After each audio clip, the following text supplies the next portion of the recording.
Folks, we are joined by Toby Fricker. He's the Chief of Advocacy and Communications for UNICEF Ukraine. How did this come about? Well, you think about war and sometimes, not always, but sometimes we forget it involves how do I say it? Human beings. It's not like something you just see in a movie. I mean, there's real pain. And then I have been thinking about the children. And Toby, first of all, what is UNICEF? What do you do? How often do you go to Ukraine? Just talk about all of this. Yeah, no, thank you. And I mean, firstly, thank you for having me join you. It's great to chat today. So I'm based here. I'm in Kyiv right now, and I'm Oh, based you in, are. yeah, Oh, so I'm based here in Ukraine. Have been for nearly 2 years, and also worked actually in Ukraine back a decade ago for the first time. And that's the sad thing because a decade ago I came to Ukraine in 2015. And there was a war going on then in the East. At the time, it wasn't the war that was covered as much as we're seeing now, of course. And 2022, February 2022 happened, the massive escalation. And as you said, the impact on everyday people, on children, families, is horrific. You know, this uncertainty, this deep fear of what might happen next. So here we are, UNICEF here with a big operation. We've worked in Ukraine for many, many years, since 1997, actually. And the office was based in Kyiv, but we have field offices across the country. And the program got much, much bigger in 2022, sadly, following the full-scale war. what is UNICEF? So UNICEF is the United Nations Children's Agency. So our role is really to protect and to promote the rights of children. And here in Ukraine, we work across sectors. So we work on education, child protection, social protection, water and sanitation, which is another one of UNICEF's mandates globally, and health and nutrition. And so the key thing is, of course, working for children, for every child, as we say, to really try and better protect, improve the lives of children and families and supporting the families. Why do you do this, Toby? Well, for it's critical work. I mean, sadly today, the sad thing is that the situation for children, not just in Ukraine, but as you know very well, globally, is disturbing. I mean, child rights are violated regularly, not just in conflict, but in other settings. And our mandate, speaks to protecting the most vulnerable, and that are children. I have two kids myself. I can't even imagine living with them in a situation of war, of conflict. You're just drawn to that protection, to doing everything you can to improve your children's lives. And in my role here, I have a position to support, to speak out, to communicate, advocate for child rights, and to do what, as UNICEF, as the team as a whole, can do to best protect children, not in Ukraine but globally, where I've worked in other contexts. Who are your heroes, Toby? Well, my heroes, gosh. So I mean, I think I I love my background actually is in media. That's why I do communication for UNICEF. That's why I work in this field to try and tell the stories of children, of families. My heroes, I have heroes who are journalists. I love the work of certain, I'm British, so I like the work of certain British journalists like Lindsay Hilsum and Lise Doucette, who I truly believe go out to try and tell powerful stories, to try and do it as a common good, really, so people know, understand what's going on, and bring that across. And they've always been my heroes from a young age, actually. Yeah, and then I find myself in. How about Anna Porskova? All right, yeah, absolutely, yes. I mean, my heroes go. I love poetry. I love journalism. I love communication, and I think, to me, what's interesting is how you can best use that, and how, in my privileged role, being with UNICEF, being in Ukraine, how I can at least do something to support the storytelling, to bringing out the voices of children and families who are impacted, day in, day out here. I ask you these questions, Toby, because as you know, the U.S. hasn't been looking very kindly on these sort of organizations, and they think they're big bureaucracies and blah blah blah. And I have been involved myself with efforts in Africa, um, debt relief, vaccinations, lots of different things like that. You must have a heart for this, right? I mean, the reason why I'm asking you in this way before we get to what you see and what is happening, why are you so dedicated? Why are you so motivated to be in Kyiv, and what's kind of behind it? Is it you think about your children? Is it because other people who have, like these other journalists, have put themselves in harm's way? I mean, give us the bottom line about why, when your kids say, "Why, Dad?" What's the answer? Yeah, I mean, the motivation is that you can improve children's lives. You can improve people's lives. You can, even in the worst situations, the worst circumstances, there's always hope, right? And to me, it's like, why should someone, in London live this normal life when there's kids and families who are struggling to get by, and we do add value to that. We do help to provide those services that families need. And as you were talking about, there is impact, and you see results, and you see that you can actually transform lives. I've seen children's lives literally being saved in front of me in different contexts, in my career. And that's why you do it. And I think it's important for me as an individual as well to play a role in that, in telling that story, in reminding people that people everywhere across the world are the same. All they want a decent life, they want a decent job, they want respect and to get on with their lives. And that's the same in conflict zones. You see that every day. People are trying to still do their lives as normal, to get along, a daily routine, which is often, brutally sort of disrupted. But everyone wants the same thing. So these children, how, what is it like for them? These 6, 7, 8 year olds, and of course younger than that, but may not know what's happening, or kids, who are 11, 13, who know enough of what's happening. What's their lives like? Yeah, I mean, I think there's a deep sense of fear and a deep sense of uncertainty, right? I think no one, if you haven't worked in a conflict zone or been exposed to a drone hitting a building down the road, a missile hitting close by, and the horror that that brings, even if you're not, hopefully not injured, but the horror of that noise, of the impact, I think no one can ever understand that unless they've sort of heard that. And I think for children, they're living that. The families are living that. How do we don't know what's coming next? One day is totally normal, could be totally normal, and you go to school, you're able to hang out with your friends maybe briefly, but then alarms go off. Then you just don't know when the next strike is going to hit and where. So it's really that sort of incessant fear. And now for more than 4 years of the full-scale war, and before that, as I said, in the East, the war is going on for 12 years. That has a huge impact, obviously, not on your mental well-being and physical well-being, for sure. Tell us about what do you see as the damage to children? I don't really understand it all. I've been involved in behavioral health operations, and we see children here, but if you're living in who struggle, but when you're living in a war zone, I mean, you're freezing. Your dad may go to war and not come back. You're huddled with your mother.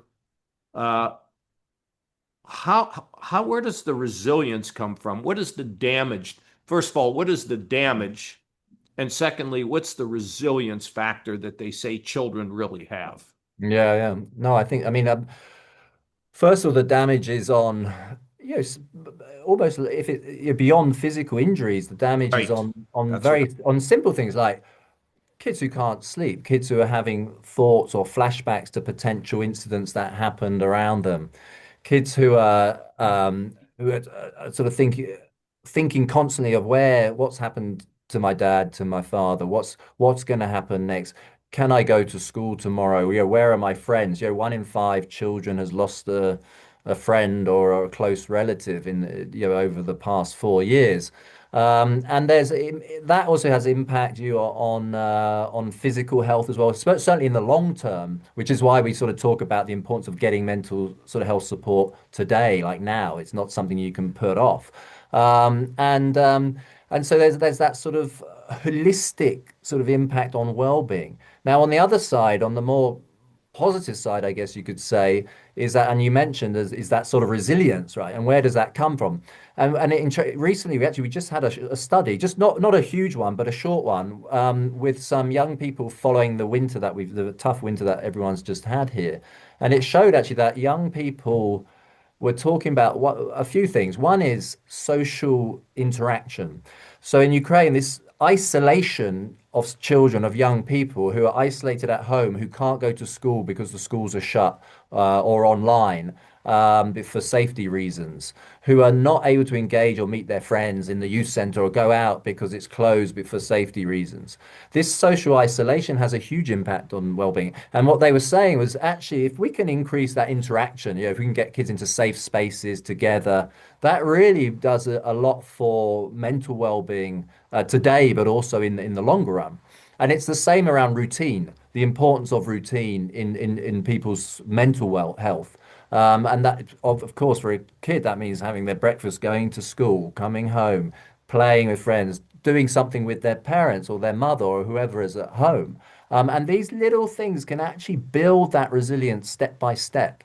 And I think that's where there is a hope because it's not that every child has to go into specialized counseling or care or psychiatric support. Actually, a lot can be done within the household. And so part of our role is actually also to empower, support parents who are also living through this, right? As a parent, that stress is on you, and then you're having to try and provide that stability for your child, which is very, very difficult. It's hard to do that after a bad day's work, yet alone living through an active war zone. Uh, and yet, as I listen to articles and I think about how they've figured out children have figured out how to have fun in impossible ways. And by the way, I work with an organization that is involved in behavioral health. And I'm going to talk to them about getting in touch with you. And perhaps there's some information, it's clinical research about behavioral health that affects children. It's called the Children's Mental Health Initiative. And maybe there's some things we can get to you that could be helpful to parents in terms of things to do with their kids. Mm. But the creativeness of children figuring out how to turn things that we don't even think about into games that they can play, right? Yeah. Talk a little bit Right. about how creative these people are in the middle of a war. Yeah, no, you're absolutely right. I mean, it's always baffling how people, I mean, adjust is the wrong word because no child should have to adjust to the situation. This should not be the normality. And here you see kids underground. So there's this big thing. I was in Zaporizhzhia last week, which is 20 kilometers from the front line, and Because that's where childhood. the nuclear plant is that right? That's right, yeah, Yeah. close by, yeah. And it's the city, so yeah, it's a decent sized city. But childhood has kind of moved underground, right? There's been schools have been built underground. We at UNICEF, we've been supporting to rehabilitate shelters underground so children can go to class, these digital learning centers. And you find these ways of supporting children to play safely underground, which it should never be. But it almost you're saying, Jesus. right, this is in a way, it's like, okay, good. At least we've provided safe space, but you shouldn't, of course, that should never be the case that you even need to do that in the first place. But there you have, children doing their normal activities. They're drawing, they're doing their artwork, they're doing some are on computers, catching up some of the learning in these tailored sort of catch-up classes. And it's a range of activities. And I see, I met a couple of kids, 11-year-old and a 12-year-old brothers in Dnipro, another city in the east, and they came to this child. They were probably too old for the space, actually, if I put it bluntly. But they came and they'd been spending all their time with their mother, looking after the father, who was injured quite badly, and the mum's just basically caring around the clock, and the kids are obviously taking a lot of that on, and coming into this space, they just ran to play with a few toys, simple things, very simple things together. Just and it was amazing to see because it was almost like this smile immediately came, and they just went off and did it, and there was just it was like a change in their sort of mentality. So that play is so important, as you know, I think for that sort of development, that socio-emotional piece as well. And children, like you said, will find ways to play anywhere. And to play with anything. So tell us a Yeah. couple examples of what you've seen about how kids have turned makeshift things into a playground. Yeah, I mean, I think they like you said they'll play anywhere. I mean, in actually I wasn't there, but in Kherson, which is a very sadly a very frontline city, and you have playgrounds that have been put behind safety structures because of the danger of potential strikes. And but they're full. The kids want to go, they want to be there, they want to play. But I mean, these are structures that already existed, but it's about protecting that space essentially. Again, which should be something that we don't do or never shouldn't have to do. Um, and you see sort of the creativity of musicians. We had like a youth center where young people were actually just coming in and they were coming up with ideas of how just dialoguing and around mental health issues and talking through what they're facing, talking through it together and just and with nothing really else than that, just coming together and just and chatting that through. So there's that play, and that comes back to that social interaction piece that's so important in terms of sort of just bringing young people, bringing children together as part of a coping mechanism almost as well together. So what role do you think that art, music, um, how do you what have you find the value of that, the deep value of that when you see these tremendous challenges that individuals have? Talk about a little bit about the value Mhm. of art and music and such. Yeah, I mean, first of all, that opportunity through art and music to have that creative, to be able to express themselves. So many children, even in Ukraine, who have almost sort of not been able to speak, actually lost their voices because they have been so traumatized or lived through so much fear over too long. Art and music then gives us space, right, to express yourself in different ways and to be able to use that and with other children, with other young people, to almost talk through your issues through the art, through the music. You see children who essentially play out or tell their story through artwork, and they can draw it, and they don't have to speak through that, but it comes out. So it's about providing that space to express, to be open, and to almost like a release, I'd say, a release from the sort of everyday stress that they're living through. And I think I mean, UNICEF supports that.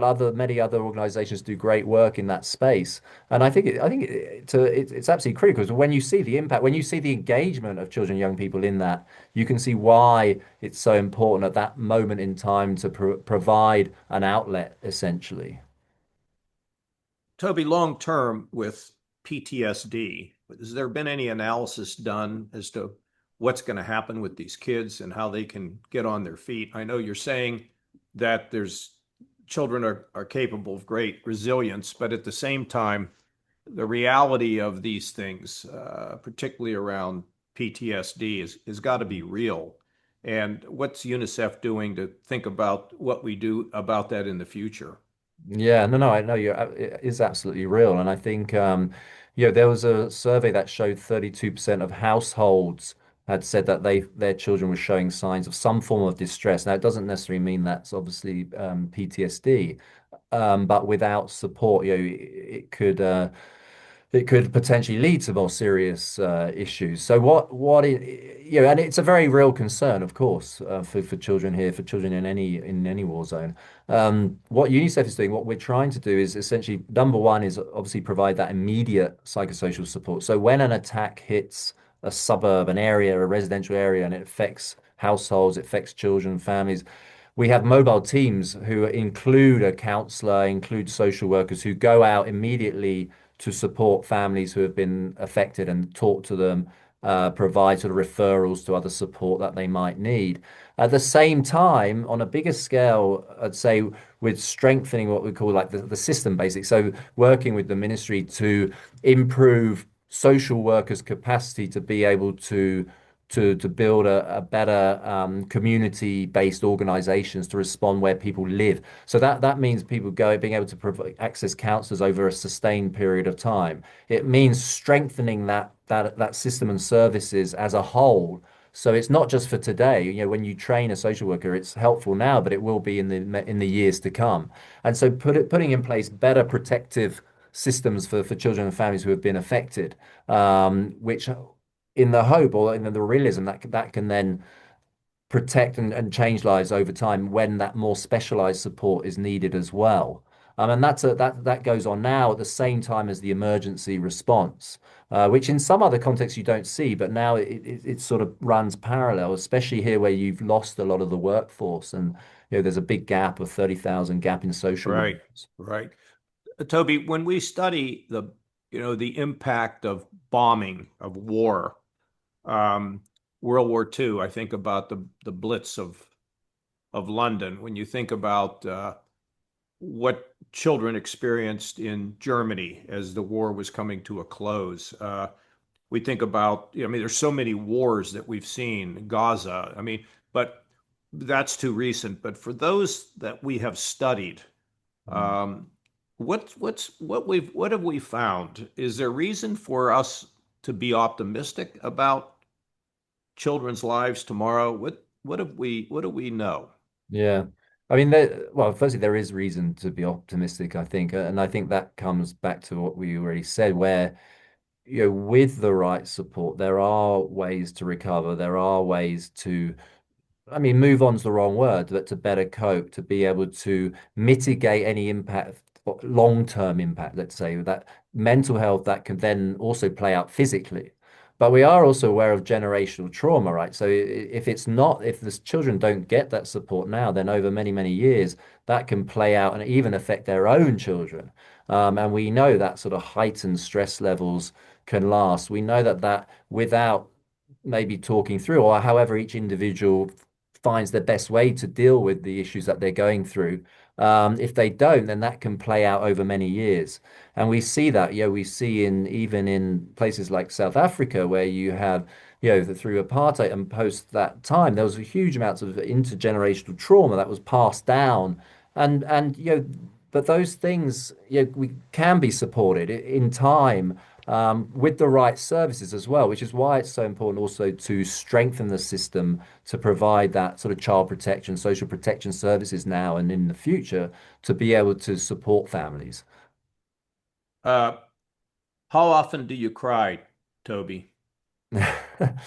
I could cry every day almost one of when you're exposed to the stories you see. I think, when I'm with families on the ground, to me, it's about empathy, but I'm there to support. I feel I have to Right. provide some stability as Yeah, much you as I can't be in can. there breaking down crying. Yeah, Yeah. so So, I but couldn't when I get go. I home, would. Yeah, it's a different case, right? That's when you yeah, can release, and yeah. I've got you. And there's things that you've seen that's gotten you so excited about recovery too at the same time, right? It's the two sides of the same coin. it is. There's the horror, but then there's also the humanity and the hope. And I think as UNICEF, we try our best around the clock every day as much as we can to help at least provide some support, some opportunities to leverage that hope, to leverage that sort of humanity and do what we can to improve and better protect young lives.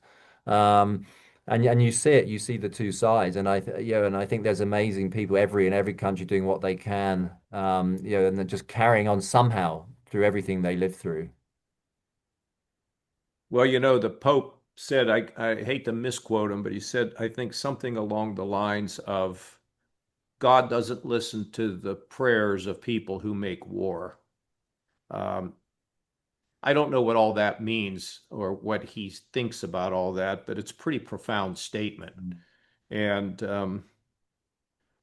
they say it's in the scripture that all creation is groaning for the day when all this will be past us.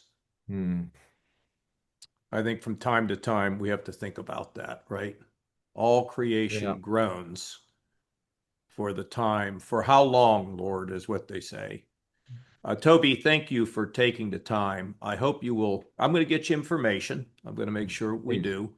And I hope you will tell, look, whatever, give them my encouragement. I'll pray for you. And, you know, let's hopefully we can see an end and to Hmm. all this and move forward. Absolutely no, and thank you for having me, having UNICEF on, and for your time and for highlighting these issues. Yeah, I mean the sanctity of children's lives, is key and must be protected, and people seem to forget that far too often today. Thanks, Toby. We'll Thank see you. you. Thank you. Take care.